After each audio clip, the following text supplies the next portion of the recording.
कांग्रेस विधानमंडल दल के नेता अजीत शर्मा ने एक बार फिर सूबे की सरकार नीतीश कुमार के साथ केंद्र सरकार को आड़े हाथ लिया है। मौका था विधायक के आवास पर हिंदू नववर्ष के साथ मकर संक्रांति का, जहां पहुंचे लोगों को विधायक खुद अपने हाथों से दही चूड़ा भी परोस रहे थे।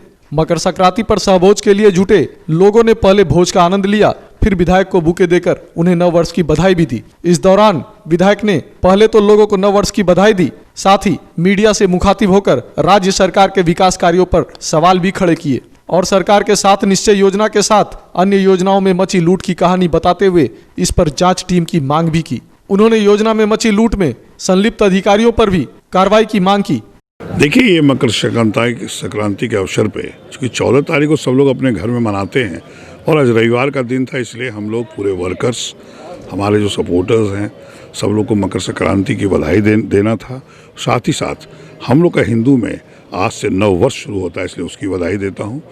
और साथ ही साथ हम ये कामना करते हैं पूरे बिहार की जनता का जो विकास होना है, चाहे वो रोजगार युवकों को देने की बात हो, चाहे गरीबों को मकान देने की बात हो, चाहे जो स्वास्थ्य की व्यवस्था चरमराई है वो सुधारने की बात हो, या जो गरीब को मकान नहीं है उनको दिलाने की बात हो, उसके लिए मैं कामना करता हूँ आज के दिन कि जो स्मार्ट सिटी में जो विकास रथ का पहिया है ये बहुत थमा हुआ है, कब तक आखिर इसमें गति हो? आप देखे होंगे कल माननीय मुख्यमंत्री नीतीश कुमार जो अप्रवासी से बात कर रहे थे, उन्होंने कहा कि 90% मैंने गांव और शहरों में घरों में पानी का एक कल देने का काम किया।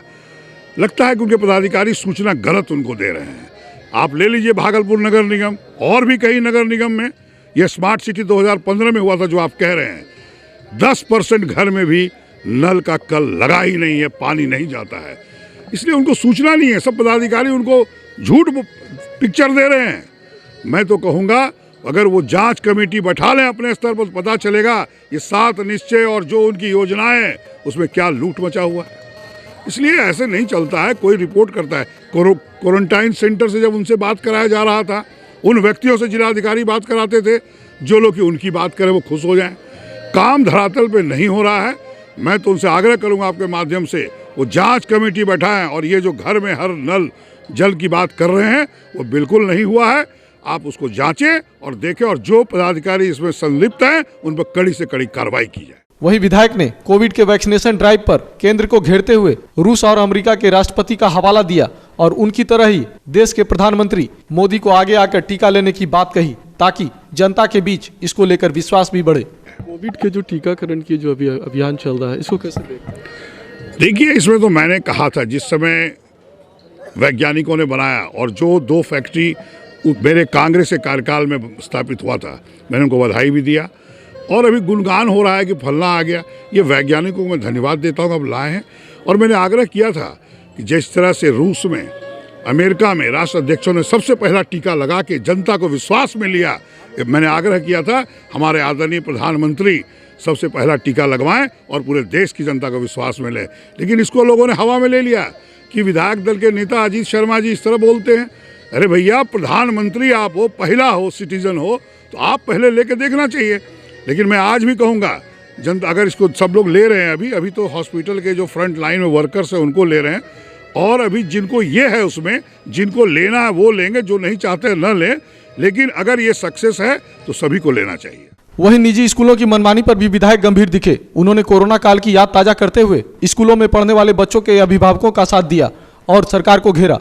उन्होंने सरकार को 50% भुगतान की बात कहते हुए निजी स्कूलों को भी 50% शुल्क माफ करने की बात कही। वहीं निजी स्कूलों की मनमानी पर भी विधायक गंभीर दिखे। उन्होंने कोरोना काल की याद ताजा करते हुए स्कूलों में पढ़ने वाले बच्चों के अभिभावकों का साथ दिया और इस मुद्दे पर सरकार को भी घेरा। उन्होंने सरकार को स्कूलों की फी को लेकर 50% तक की भुगतान की बात कही और निजी स्कूलों को भी 50% शुल्क माफ करने की बात कही। मैसेज कर देंगे हिंदी नंबर। नहीं, इस नव वर्ष में मैं बिहार की जनता की जो अपेक्षाएं हैं सरकार से, चाहे वो रोजगार की बात हो, स्वास्थ्य सुधरने की बात हो, शिक्षा में सुधार की बात हो, और जो कोरोना जो काल था करीब 11 महीने, उसमें जो बच्चे का स्कूल फीस आज गार्जियन नहीं दे पा रहे हैं प्राइवेट स्कूलों में। आज एक आए थे फैमिली, वाइफ हस्बैंड बोले कि 27,000 मांग रहा है, कोरोना में हम लोग कोई काम नहीं हो सका। उनको भी अगर वो माफ स्कूल नहीं करती है तो सरकार को चाहिए वो पैसा 50% दे और 50% स्कूल को माफ़ी करने के लिए बोलें। और ये नव वर्ष की हार्दिक शुभकामना मैं पूरे देशवासी को देता हूँ। लेटेस्ट खबरों के लिए देखते रहिए खबरें आप तक live. Like, share and subscribe करना ना भूलें।